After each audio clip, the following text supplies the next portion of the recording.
चिरनेर नगरीत दुमदुमला गौरा गणपती बाप्पाच्या नामाचा गजर। संकष्टी चतुर्थी तथा गौरा गणपती उत्सवाचे औचित्य साधून लाखो भाविकांचे श्रद्धास्थान असलेल्या श्री महागणपती मंदिरात भाविकांनी दर्शनासाठी शनिवार दिनांक 21 रोजी आपल्या कुटुंबासह गर्दी केली होती। या संकष्टी चतुर्थीचे तथा गौरा उत्सवाचे औचित्य साधून चिरनेर गावातील तरुणांनी एकसंघ होऊन आपल्या आपल्या पाड्यात गौरा गणपतीची स्थापना करून मोठ्या भक्तिभावाने पूजा अर्चा केली।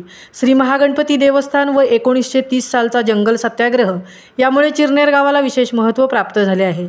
त्यामुळे दर महिन्यात येणाऱ्या संकष्टी चतुर्थीला गणेश भक्त मोठ्या संख्येने आपल्या लाडक्या श्री महागणपतीचे दर्शन घेण्यासाठी गर्दी करत असतात। शनिवार दिनांक 21 रोजी संकष्टी चतुर्थी तथा गौरा उत्सव आल्याने याही वर्षी चिरनेर गावातील तरुणांनी एकसंघ होऊन आपल्या आपल्या पाड्यात गौरा गणपतीची स्थापना केली। त्यामुळे चिरनेर गावात गौरा उत्सवाच्या निमित्ताने गणपती बाप्पाच्या नामाने गाव परिसर अगदी दुमदुमून गेला आहे। महामुंबईसह अनंत नारंगीकर, चिरनेर, उरण।